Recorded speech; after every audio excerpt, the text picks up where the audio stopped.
Hello, everyone. Happy Sunday. I am really excited to connect with everyone this afternoon. My name is Dominique Morgan. I am the Executive Director of Black and Pink National, and on this Sunday afternoon, I'm coming to you all to talk about some important issues that have plagued our community for as long as we've had community, and an exciting initiative that Black and Pink is going to launch that we believe will be a catalyst to dismantle the ways these systems impact young people and position us to radically change the experience of youth and families in the system, and the idea and the probability of young folks who have been system impacted thriving in our communities every day. I have been the executive director of Black and Pink for 3 years now. It has been one of the most life altering experiences I've ever had.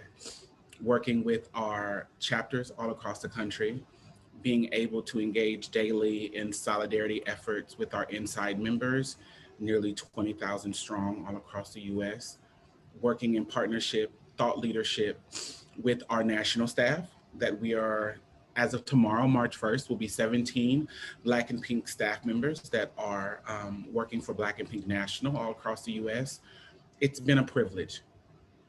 But I have to be honest and say that so much of my work, so many of the ideas that I've been able to activate at Black and Pink have come from my own lived experience. As a Black trans woman who navigated the juvenile system from the age of 13 to 17, there was a year of homelessness, of survival crimes, of survival sex work in the community from the age of 17 to 18. And then in August of 2000, I was arrested in Lincoln, Nebraska, spent about a year in county jail and nearly 9 years in the Nebraska Department of Corrections. I not only understand what the halls, what the beds, what the offices, what the sound of chains on your feet feel and sound like, and how that can bring the fear and the uncertainty to many bodies, especially Black and brown bodies. But I'm privileged to say that I know how to beat that system and come on the other side and be able to establish a life that I'm very proud of, and that I'm proud to say has been able to impact other lives. I don't want that journey to be up to chance. I don't want someone to have to bet on them caring about them the way folks have cared about me, or roll the dice on people thinking that they have potential, because that whole thing about potential, right, is subjective. I want everyone having as much access and possibility to touch, to hold, to be steeped in their greatness as possible, because I believe that's what we deserve. As human beings, whatever we dream of, I believe we deserve to touch it. I believe we need to work for it. But I also know we live in a world that for many people, no matter how hard you work for your dream, your goal, due to systems of oppression, due to the way that we established the United States specifically, Black and brown folks are going to keep their dream in their heads. That's if we as a community don't kill it for them by telling them what's possible and what's not possible. I am my own living dream. I believe I'm the wildest dream of my ancestors, of my community, of my loved ones. And so when I brought up the idea of starting Lighthouse, which we are proud to have celebrated 1 year of Lighthouse on February 16th, it was absolutely yes. We need to house and we need to find spaces for trans and gender nonconforming and LGBTQ plus folks in general who have been system impacted, to where they can live in a space that feels like a home. It doesn't feel like a shelter. It doesn't feel like a compromise of where their body is at, where they are excited to come there at the end of the day, where they feel like, I want to invite my family here, where I can establish community in this space. And through the pandemic, with the help of Andrew Alleman, our director of programs for Black and Pink National, Dusty Ginn, our director of communications and grants, and our programs team, honestly, everybody overall. But I wanted to make sure that I acknowledge Andrew and Dusty, because Andrew spent every day last year at Lighthouse. And many days we were there together, sitting at the table in the living room, figuring out how do we open up this initiative in the middle of a pandemic? How do we not only serve the folks who will be at Lighthouse, but how do we activate our reach nationally? And so I'm proud to say Lighthouse is thriving. Right now, there are 3 Black queer folks, 2 of them are trans identified in Lighthouse, who are being employed, who are spending time with their families, who are asking themselves hard questions, who are finding out incredible, brilliant answers, and who are able to tap into, again, the Black and Pink staff, but our network across the country. I would possibly say that was enough for me if I wasn't a person that didn't like to maybe overfill my plate. But this overfilling of my plate is necessary, I believe. When I came into Black and Pink, we were nationally known, globally known, as an incredible abolitionist agency. And I'm proud to say we've been able to maintain and evolve that identity. I also believe, and the founder of Black and Pink, Jason Leiden, said at the Lighthouse ribbon cutting last February that a way to dismantle the system is by starving the system. How do we make sure that the system does not have access to the bodies, the minds, and the spirits that it lives off of? And that changed something in me that day. I thought Lighthouse was an answer, but hearing Jason say that, I knew it was an answer. And if you're listening to me, I'm saying it's an answer. It's not the answer. We're talking about dealing with one of the largest systems to ever impact our communities, mass incarceration. So one answer is not enough, right? But I believe we've brought an answer to the table. When we look at the experience of youth in the system, I had expected that nearly 25 years later, after I had entered the system as a 13-year-old, the stories, the experiences would be different. They're not. We are hearing the same barriers for youth and families to feel like they can connect, to feel like they're supported in integration, to feel like young people come out of the system better than they went into the system. And I use that line better because that's what the system says, right? Is that these parents aren't equipped to raise these young people, that these young people have something wrong with them. I don't believe any of those things are true. I believe that, yes, young people have parents, whether biologically or otherwise, but I believe that there is a community accountability to raising young people. And when we look at the experience of young people who identify on the LGBTQ plus spectrum, I believe that community component is that much more essential. And so I thought, I dreamed, I wondered, I talked with, I challenged, I interrogated an idea, and I'm here today to tell you all about it. Black and Pink tomorrow will activate our capital campaign to open Opportunity Campus in Omaha, Nebraska. Opportunity Campus will be a space that is going to radically change the experience of system-impacted young people and their families across the United States. We are so proud to be able to pull a team together and pull ideas together that we believe are going to create a weapon to dismantle this system. But we need a big weapon. 43% of LGBTQ plus youth experience homelessness or have been forced out of their homes due to conflicts with their families about their sexuality or their gender. 62% of LGBTQ plus youth experience homelessness and report experiencing physical assault while navigating homelessness. And 38% of LGBTQ plus youth experiencing homelessness also report experiencing sexual assault. As an abolitionist agency, we want to look at transformation, restoration, and opportunity at every intersection. And so it made sense to call this space Opportunity Campus. This space is located on the corner of 25th and Evans in Omaha, Nebraska, a historically Black neighborhood, a neighborhood that I walked the streets of as a child. It's in the neighborhood association that my grandfather founded. I worked in the community gardens a block from where Opportunity Campus will be.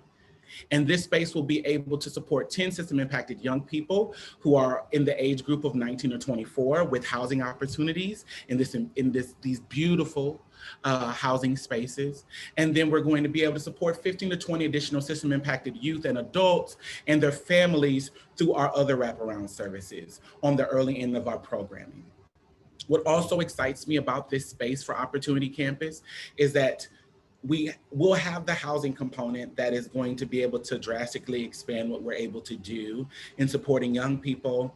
But the larger building, the current space that people would identify as a church, has endless opportunities, from community space to be able to make sure that the folks who are the elderly in our community that are in the Evans Towers right across the street will have an opportunity to engage with the young folks in our population, families, folks just dropping in and being a part.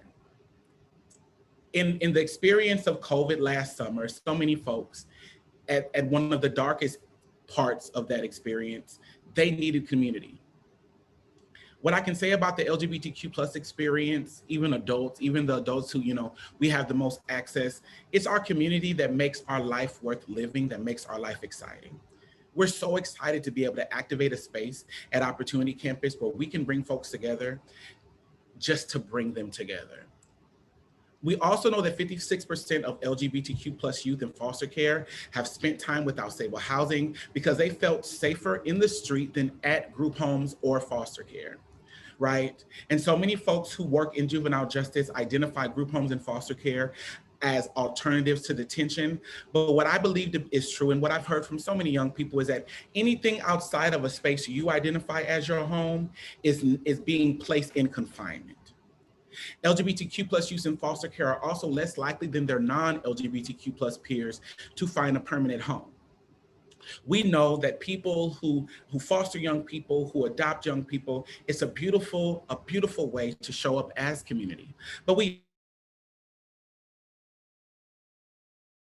their desires, the things that excite them about being a parent to a young person. And so many people, when they are a biological parent of an LGBTQ plus youth, struggle with that identity and with the truths that lie inside of this young person. So we know that's going to take effect for folks who are volunteering, and some people with great intentions and some people with not the best intentions to house these young people, to steward these young people, to raise these young people. You're looking at the housing building for the Opportunity Campus. This is a duplex. There are 5 apartments on each side. And the beautiful part is once we raise the initial $300,000 to purchase the land, we'll have access to these apartments immediately. And so that is one of the huge catalysts for us pushing forward the way we are, is that to get this land is there based on the community we have and based on the reach we've invested in and we've cultivated. And we know that it's going to meet an immediate need. And so that in itself, it's rare for you to launch an initiative and immediately see the impact of that initiative. And so that will be a truth for us with acquiring the land and the buildings that will be Opportunity Campus in Omaha, Nebraska. So many people also say, well, why Opportunity Campus? Why Omaha, Nebraska? Dominique, are you just going to keep activating things in your hometown? Why Opportunity Campus? Because 20% of all youth in juvenile incarcerated facilities are LGBTQ+. 39% of all girls in juvenile incarceration facilities are LGBTQ+, and 85% of LGBTQ+ youth who are in juvenile incarceration identify as young folks of color, Black or Black or folks of color, right? So 85% of the LGBTQ+ population look like me, look like my siblings, right? And so on the last day of Black History Month, when we've had so many incredible moments and so many incredible conversations, I ask us, what are we doing to center, uplift, and stand on the power of youth? How are we as community supporting young people and leading us to the answer that is going to push them to their definition of liberation. Why Omaha, Nebraska? I believe Omaha has one of the most beautiful communities that center around fundraising, around human services, around nonprofit experience that I've ever encountered. I also want you all to understand that the land for Opportunity Campus in New York, in Atlanta, in LA, we wouldn't be able to even think about what that number is like, right? Also, Omaha is the center of the country, and although we have some hard work to do on our definition of the heartland, I do believe that there's power in the Midwest. By providing affirming spaces for youth and creating spaces where they can experience love, support, being nurtured, I believe we're going to disrupt these systems that harm youth and families, that have harmed youth and families, that harmed my young body, that disrupted the relationship I've had with my siblings that I'm just now seeing improvement in, that took away 20 years of my experience with my mother and father and the community. And I am not living a singular story. We're seeing it over and over and over again. We want to create solutions based in the power, the strength, the grandeur, and the beauty of young people. And Opportunity Campus will be that. Opportunity Campus will do that. I believe it. I've dreamed it. And so we're here. This is, again, the larger building that's right on the corner of 25th and Evans. This building is so expansive, and the opportunities for what we can do there are endless. I have an ultimate dream of launching a school in this space, of having areas for other organizations to be housed, to be able to impact their work, young folks who engage in music, young folks who engage in dance, anything that will allow our young people to look in their reflection and smile and see the glow that I see in the young people I walk past every day. Opportunity Campus will be a nexus of what can be, of what should be, and a way for community all across the country to come together and know that by investing in Opportunity Campus, you will inherently be changing the experience of young people in our communities and investing in young people in our communities. There are times that we make decisions and we financially support things, we physically support things, we verbally support things with our reach, and we hope that there's impact. I can tell you by engaging in a solidarity effort with Black and Pink for us to launch Opportunity Campus, you will 100% know you are changing the communities that we all live in every day. So we are also going to have drop-in services. We're going to have mental health support, hot meals, a food pantry, laundry, community programming that's going to amplify the experience of our youth, but also making sure that we are acknowledging and affirming that their parents, their families, their found families are essential to their success. We take young people from their families, from their safe spaces, and we assume that when we reintegrate them, that happens naturally, and it doesn't. So we are going to do the work to make sure that no matter what's happening with young people at Opportunity Campus, the trusted adults in their lives are involved. You are going to see us talk about this a lot in the next month to get us to our $300,000 goal. April 2nd of 2021 is the deadline for us to raise $300,000 to purchase Opportunity Campus. I need everyone. I need all hands on deck, because this is, I believe, many of the hard things I've experienced in my life were training me to think about and understand what does it take to make sure that people can be loved and seen. I believe Lighthouse was a tool to do that. And I absolutely believe Opportunity Campus is going to be a tool that brings us closer to a space of liberation for folks who have been system impacted in our communities. I also want to say that there are many ways for you to engage. One, share all the things on social media, from our Twitter to our Instagram, our Facebook, LinkedIn. Share, talk about it. There is a link for you to start engaging in supporting us with the Capital Campaign. There is also going to be a rollout in the next 24 to 48 hours for you to become an ambassador for Opportunity Campus, where you will be able to sign up to fundraise your own micro campaign with the folks that you are connected to. We understand we're in the middle of a pandemic still, that we are not post-COVID, no matter how many folks have had access to the vaccine. There are many folks who don't have access, who deserve it, who want it, and there are many people who don't want access, and we need to respect people's autonomy over their bodies. But we are looking for every way possible for you to activate and engage in your community, in your reach, and to be a catalyst for change for young people and families in the United States by helping us launch Opportunity Campus in Omaha, Nebraska. So make sure that you sign up as an ambassador for Opportunity Campus. There's going to be great gifts and giveaways that we are investigating, that we're developing, that we hope will let you know we appreciate you, but also give you an opportunity to show the world that you are in this solidarity fight for young people and families, specifically young people and families who identify on the LGBTQ+ spectrum. And we're going to give you all timed updates about what we're doing. And we're very proud to work with Blair Freeman, these two incredible Black women that are making history in Nebraska, for us to acquire the space, to build the space. You'll see on some of these slides, they're kind of the shiny, really pretty renderings.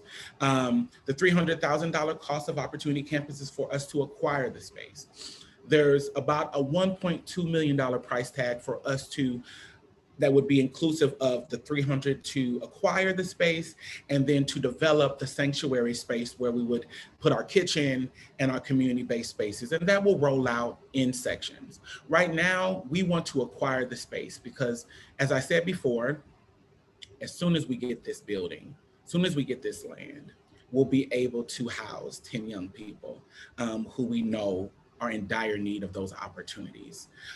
So make sure that you all stay connected to us. We're going to make sure you are informed. There's been videos that have been filmed that will be rolling out. So much information. Myself and my team are going to be accessible to you all via social media and other forums. So any questions you have, make sure you reach out to us. Because this hasn't been something that happened overnight. I'm proud to say we spent nearly a year talking about this and investigating where we would go and what is best for community, what are personal feelings, how does it align to the Black and Pink mission and our values. And so we are here today presenting to you this well thought out, deeply personally invested project that I am happy to lead as the executive director of Black and Pink National. So it's Sunday. Make sure that you all share this information. Make sure that you all are talking to your people about it, and make sure that you plug in with us. Go to the bit.ly link that will be found in our description that will allow you to donate immediately, and then look for, in the next 24 to 48 hours, the ways for you to sign up as an ambassador for Opportunity Campus to be able to launch your own mini campaign that will give you all sorts of information to inform your community, photos, language. We're gonna give y'all the tools you need to run with it. I promise you that. We just want you to show up for us, and we're gonna do our part. This relationship will be reciprocal, I promise that. And because of this reciprocity, we're gonna create something beautiful for young people.